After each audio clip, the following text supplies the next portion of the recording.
Childhood's End by Arthur C. Clarke is overrated. I gave it 1.5 stars and stick around to find out why. Before I get into the video, forget to like and subscribe. It really helps, and comment really helps with the algorithm. And guys, this is released early on my Patreon. If you want to consider supporting me on there, link is down below. Thank you very much.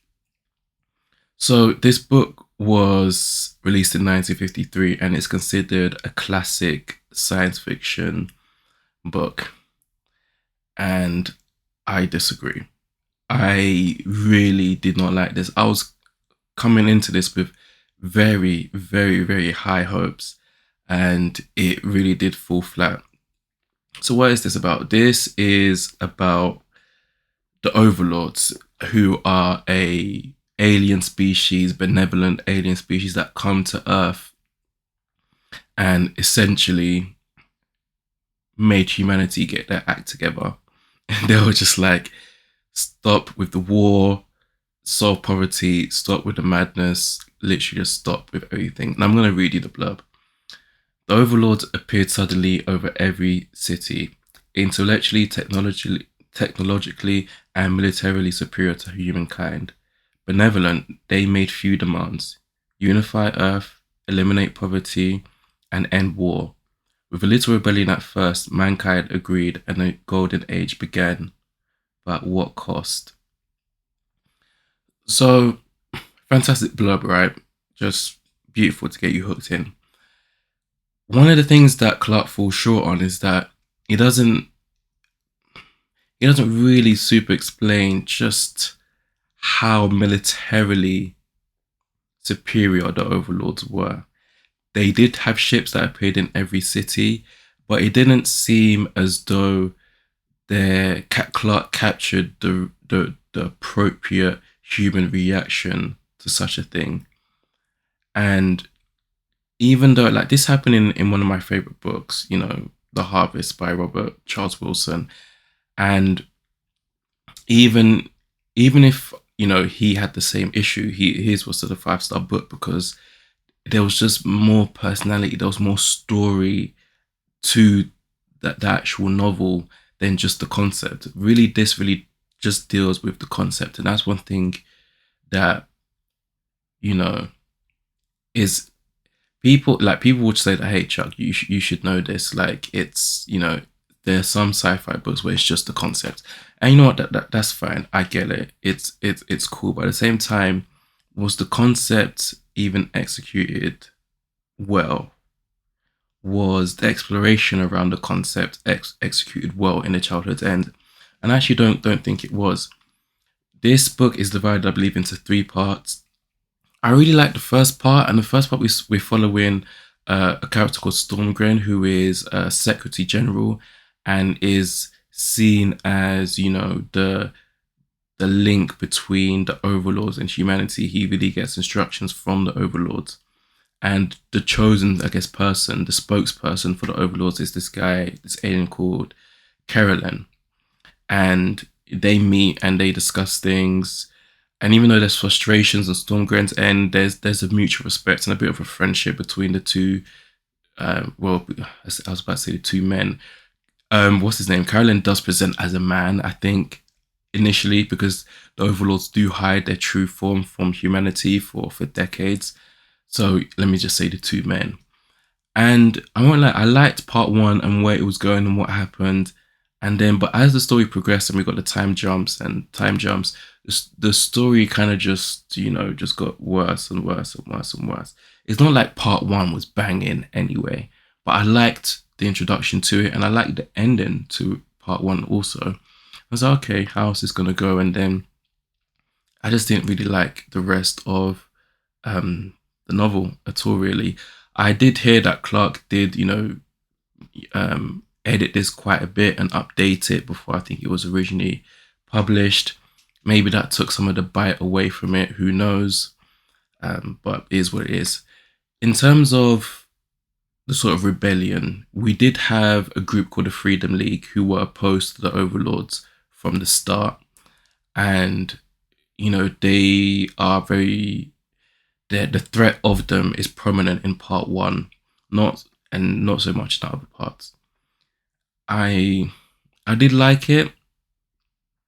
It was decent enough, but again, in terms of just how this is placed and ranked among the sci-fi greats, does it really hold up?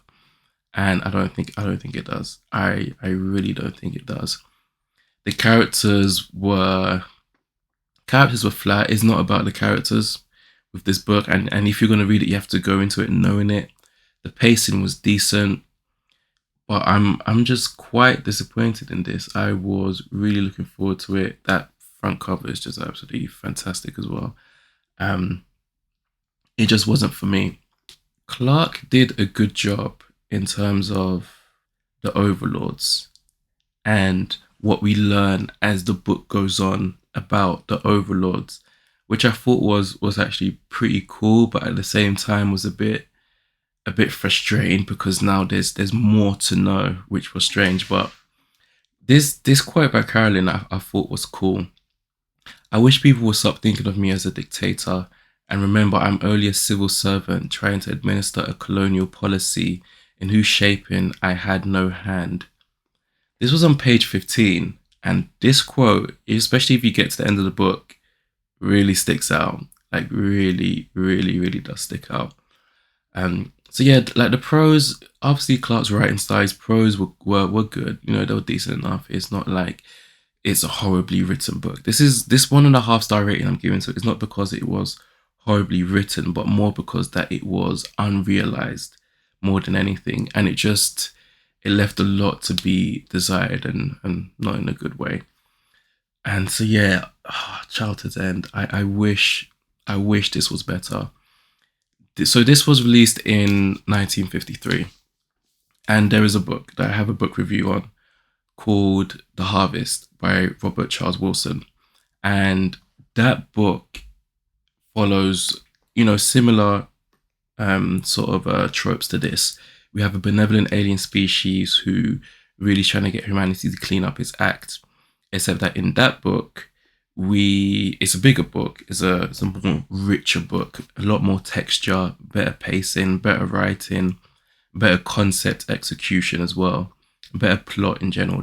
Is way better than Childhood's End. But in that book, what made that story was the characters we're following and how they relate to the conundrum, and not this, which was like we didn't really get that in-depth character driven moment, which was a shame because it would have really elevated this book. And in The Harvest, it was just so much better, so much better. And I read that a few months earlier, before a few months ago. And the thing is that even if I'd read this, then read that, this would still be a 1.5 star book.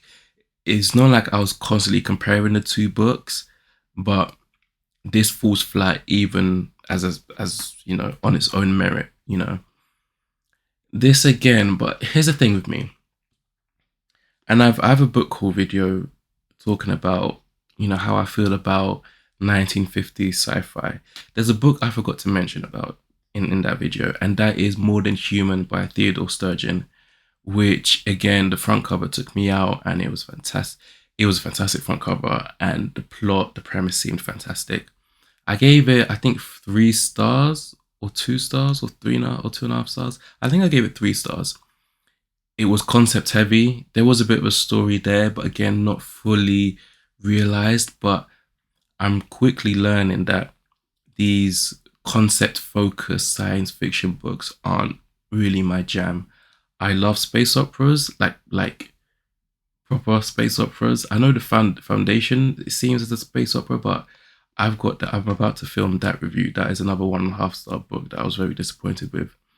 And I've got the thing right here. Like, I've purchased the series, which is, God knows how I'm getting through that. I wasn't feeling this type of space opera, if that's even this is called a space opera. I'm feeling Red Rising, a level space opera. That I can get with.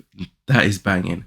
But even if I'm not talking about that level of space opera, even just other science fiction books that are maybe post-apocalyptic in nature, dystopian, post-utopian in nature, like The Harvest was.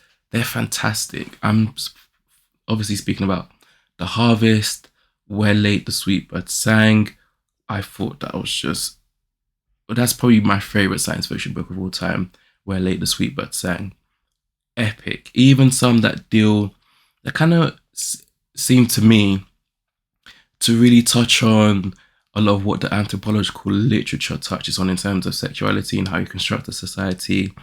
And with that, I'm talking about Robert Silverberg and The World Inside, which is to my bottom left there. Fantastic book. That was a 5-star book. I read that a few weeks ago, like 2, 3 weeks ago now. I've got to do a review on that. Epic, epic, epic book. So I'm not like, you can have your concept and that's all well and good, but there needs to be more around it. There needs to be so much more around it. Foundation for me doesn't do that, and Childhood's End doesn't do that for me, which is a shame, but it is what it is. Anyway, guys, this is a very much beloved book, so I'm quite a contrarian in this respect, which is what it is. It happens.